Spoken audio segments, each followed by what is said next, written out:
Hi, I'm Professor Siam Subair. Welcome to Nanotechnology Extraction Lab. So in this video, we are going to show some of the different type of extraction or distillation methods and some of the accessory equipment.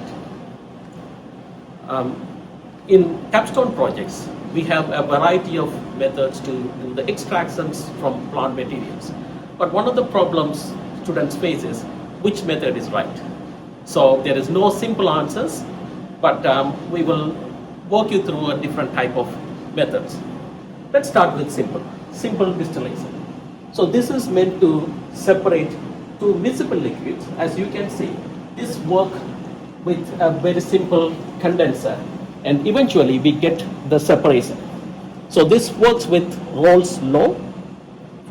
Based on the mole fraction, so we get the liquid which is low boiling point. It accumulates over here, and if we do it multiple times, we get the purest form. Let's move on to a little bit complex. This is the steam distillation. Steam distillation is meant for two immiscible liquids, as you can see here. So the liquids are separate. You may be asking a question: if the liquids are separate, why do we need a distillation? You can simply use a separatory funnel. But in the situations, in the real situations, these chemicals or liquids are inside the plant materials. So we need a method to extract those ones. In this case, the Rolle's law doesn't apply. The steam is just like a carrier. So it drives all those essential oils or the volatile compounds all the way, and it is condensed, and eventually we get the separation. So the next method is once we get the Soxhlet extraction. In the Soxhlet extractions, if the compounds or the phytochemicals are not readily dissolvable or poorly dissolvable compounds, we use a limited amount of solvent and multiple times reflux through this, and we get the concentrated phytochemical or extract. So the next step would be, once we got the extract, we may need to concentrate, or we may need to separate those solvent. So for that, we can simply use a heating on a water bath or the beaker on a hot plate. But this has many disadvantages. It takes long time if the boiling point is high. Or sometimes we may end up damaging those sensitive phytochemicals. So the most appropriate and sophisticated method is the rotary evaporator. So the rotary evaporator does the purpose, and it rotates and brings those extract the solvents. And once the phytochemicals are extracted, all the plant extracts are made, we may use the nanoherbal encapsulation to make nanoparticles. The nanoparticles can be dried in this desiccator and also can be applied using this hot press into different materials. It can also be used to stabilize the nanoparticles using some vacuum procedure. So our team would explain each of those setups shortly.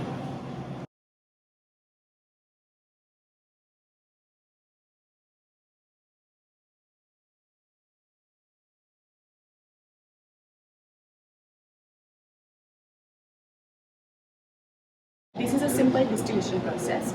Here we are going to show you how the operators work.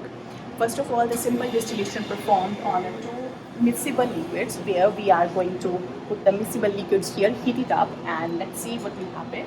When we are pouring the two miscible liquids into our flask like that, make sure we will get enough of the liquids here, and then set it up the thermometer to make sure the recording the temperature. This is a condenser tube. We will get the inlet of the water from here and outlet exit from there to make sure the condenser will work and the tubes will here. Secondly, we will collect our solute will be here, and by the two ways. If the solutes and solvents are non-toxic, we can use the open system like with the help of beaker. If the solvents are toxic, we should use the apparatus into the fume hood, as well as we have to use the closed system like this. Where we have, in the case of closed system, we have to make sure that we have vacuum here to release the vacuum inside the apparatus.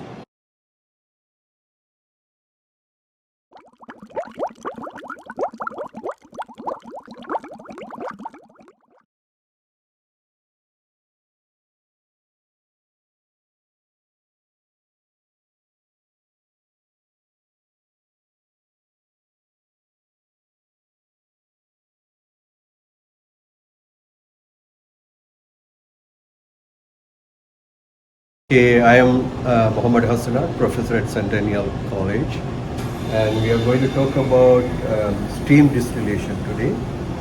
So this is a nice fancy setup to distill essential oils from leaves. In this case, we are going to use rosemary leaves.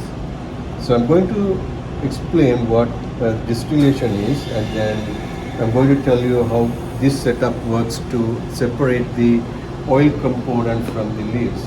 So distillation is used to separate two liquids that are immiscible. So in this case, we use steam here. So this is the part where steam is produced. So this is water. So we boil it. The steam comes here, and that heats the leaves to vaporize the oil part, oil of this. So the oil and steam rises here.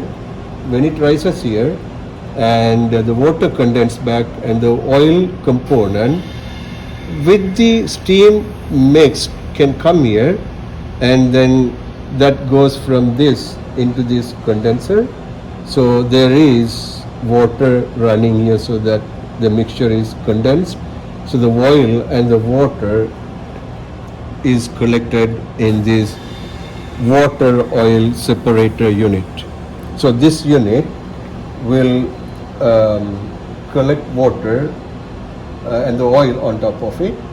So whenever the oil level goes up, so the level goes more than this, so what happens is the water will come out and the oil will stay on top of this unit.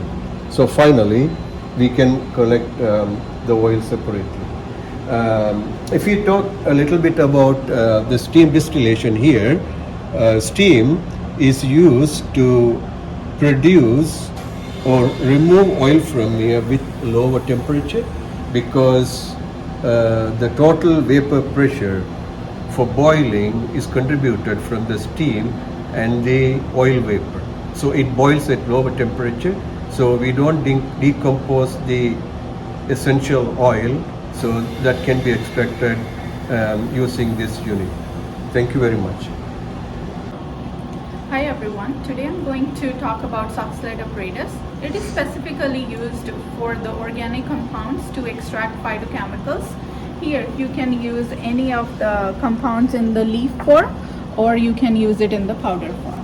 So there are different components of the Soxhlet apparatus. So here you need a heating element. Alternatively, you can also use a Bunsen burner, or you can also use a hot plate. And then you need a distillation flask where you will be adding your solvent, and then this is the sample column, and inside that is usually this thimble, but we have used cheesecloth in this case to add our sample. And then here is the condenser.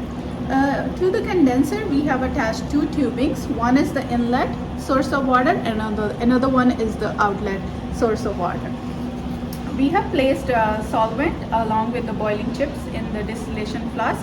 So once the vapors from the solvent in the distillation flask reaches the sample, it actually aspirates into the siphon and then goes back into the solvent, and this cycle recycles multiple times, and then we got extracted phytochemicals into the distillation flask.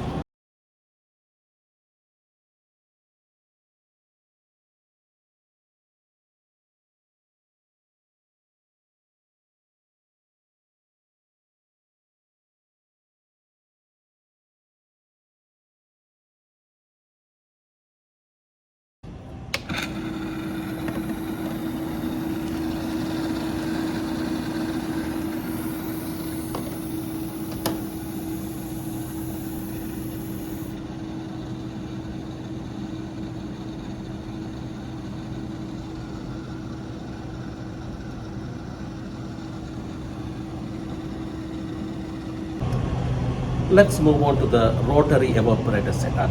As I explained before, the rotary evaporator is a simple evaporatory mechanism, but optimized, and it is more efficient way of doing it. So it's very similar to the simple distillation. It includes a boiling flask, which can be heated using the water bath, and the receiving flask, which is also called the solvent trap, because the solvent evaporates and comes down here. And it includes one of the most efficient condenser called the Dimroth condenser. It got multiple coils, and it is supplied with water, the water inlet and water outlet. And also it got a vacuum. So the vacuum is connected over here. So this is the recently purchased the water recycling equipment. It does dual purpose. The one is supplying the water, so it's sustainability. We don't need to run the tap all over, and it also provide the vacuum. So the vacuum is mild, so that we can turn on and turn off the vacuum using this valve.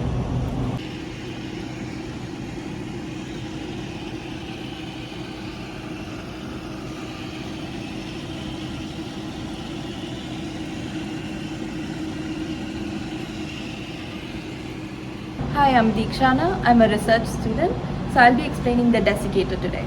Once all of the compounds are extracted using the extract mechanism, you can use you can apply the nanoparticles on various different products like your mask and lab coat.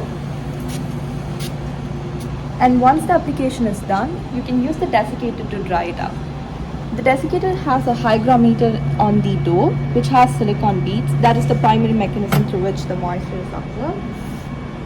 You can place it in and lock the desiccator.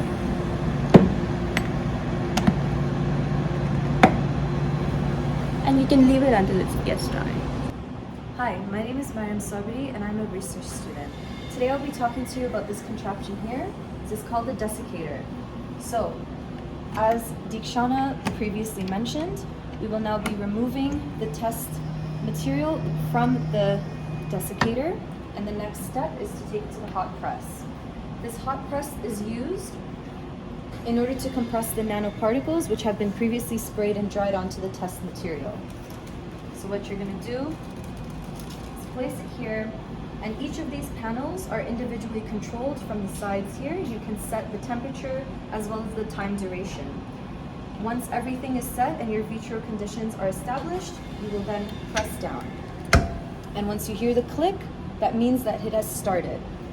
You must be careful to correctly identify your vitro conditions for this test, because if not, your test material will be damaged and your test will not be concluded sufficiently. Second application would be to use this contraption right here. So what you can do is place your sample, for example, rose petals, and once you put the cylinder, it acts as a weight. Once it's pushed in, it will apply internal pressure and compress your sample. Once that is achieved, you will remove it from here and place whatever sample you have onto the hot plate or the hot press.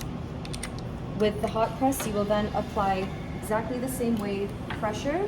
Only thing is, it also applies heat, which will then help for the essential oils within your rose pellet to be dispersed, which you can then individually collect using whatever materials applicable to you.